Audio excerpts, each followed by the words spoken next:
I am Dr. S. Ranganathan. I retired recently from the National Metallurgical Laboratory as a Senior Deputy Director, and I was also head of the Non-Ferrous Process Division. Thank you. Yes, sir. India is committed to climate change control, and particularly as a part of that for decarbonization in the industries. And without input and total cooperation from our industrial sector, this cannot be achieved. And TIFAC has taken a major initiative to convene a meeting of the industries along with academia for a brainstorming on the challenges and the technologies required for achieving the targets set already by India in the decarbonization domain. So the past 2 days we had a very good sessions, steel industry, cement and also aluminium, to identify the areas where decarbonization is a challenge and what are the technologies required and where we have to move forward. And these 2 days have been very fruitful. Industries have participated with enthusiasm and their points of view have been recorded, and this will make a basic fundamental document for TIFAC to make recommendations to the Government of India to move further in this direction. In all, it has been a very successful 2 days program on brainstorming, and we wish we probably get all the industries on board in the course of time and then make a collective effort and to achieve the ambitious target of decarbonization. Thank you, sir. Welcome, sir. वास्तव में प्रदूषण से सभी लोग चिंतित हैं। विकास भी जरूरत है, लेकिन हमको प्रदूषण भी कम करना है। इसके लिए department of science and technology की एक संस्था है जिसको टाइफेक बोलते हैं, अर्थात जो थिंक टैंक है department of science and technology का, कि इस देश को आने वाले समय में कौन सा टेक्नोलॉजी का जरूरत है, उस टेक्नोलॉजी की पहचान करना है। तो एनआईटी में जो कल और आज का जो प्रोग्राम हुआ, वो सबसे ज़्यादा जिससे प्रदूषण फैलता है वो स्टील इंडस्ट्री। उसके बाद फिर और भी इंडस्ट्री हैं, तो हम लोगों ने 4 इंडस्ट्री को यहाँ लिया था, स्टील का, सीमेंट का, एल्युमिनियम का और मैन्युफैक्चरिंग इंडस्ट्री।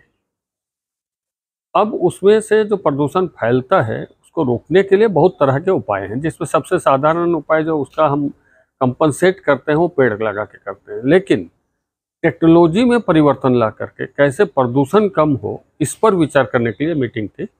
लेकिन अभी सब लोग प्रयास कर रहे हैं, सभी इंडस्ट्री प्रयास कर रहे हैं, नए नए टेक्नोलॉजी ला रहे हैं, रिसर्च हो रहा है प्रदूषण को कम करने के लिए।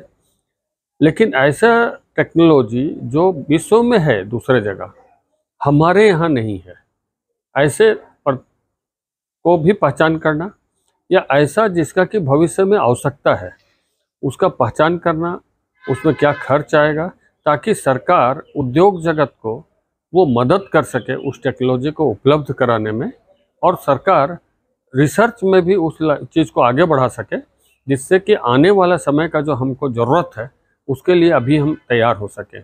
नहीं तो क्या होगा कि अगर हम उस टेक्नोलॉजी को नहीं अपनाएंगे या उसके बारे में चिंता नहीं करेंगे जो भविष्य में हमको ज़रूरत है, तो हम अपने सामानों को विश्व बाज़ार में नहीं बेच पाएंगे। क्योंकि अब जो ग्रीन एनर्जी की बात आ रही है, अब जो ग्रीन फील्ड प्रोजेक्ट्स की बात आ रही है, तो उस सभी में एक ही बात है कि कार्बन को हम कैसे जीरो करें, कैसे सर्कुलर इकोनॉमी लाएं कि एक उद्योग का जो वेस्ट है वो दूसरे उद्योग के लिए काम आ जाए और टोटल मिल करके कोई भी वेस्ट नहीं बचे। तो इसी सब चीज़ का चिंतन मंथन करना था, जिसमें कि प्रदीप श्रीवास्तव जी हैं ईडी टाइफेक के, वो आए थे, गौतम सूत्रधार जी आए थे और अलग अलग इंडस्ट्री से लोग आए थे।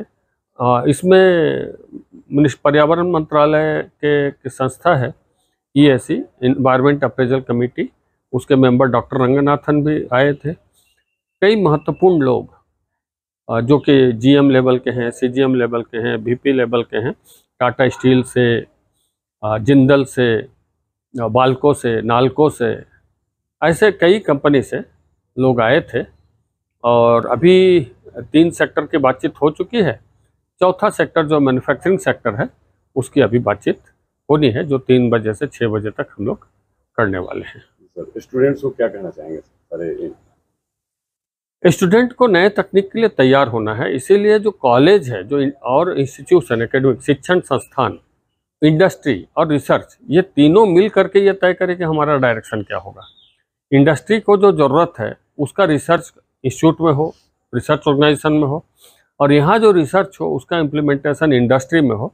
तो इसी चीज़ को लेकर के ये जो मंथन है उस दृष्टिकोण से भी उपयोगी है, क्योंकि इसमें जो लोग हैं इसको भी विचार कर रहे हैं कि कैसे एक इंडस्ट्री जो चीज़ का समस्या महसूस कर रहा है उस काम को रिसर्च के लिए कॉलेज के पास दे, ताकि कॉलेज के स्टूडेंट उसका समस्या का समाधान के लिए काम कर सके और उस दिशा में रिसर्च को आगे बढ़ा सके, ताकि अपने आसपास जो इंडस्ट्री है या इस देश में जो समस्या महत्वपूर्ण है ऐसे समस्याओं का विचार कर सके और उसका रास्ता निकाला जा सके। और वो हर स्टेज पर है, चाहे वो मिनरल के स्टेज पर हो, चाहे वो प्रोसेस के स्टेज पर हो, बेनिफिशिएशन, चाहे एक्सट्रैक्शन के स्टेज पर हो, हर स्टेज पर है। जो कुछ कमी है उसको दूर करना, मतलब जिसका टेक्नोलॉजी हमारे पास नहीं है। आज बॉक्साइट का हम 50% यूज़ नहीं कर पाते हैं, क्योंकि उसका जो ओर है गिब्साइट, उसका उपयोग का तरीका हमको मालूम नहीं है।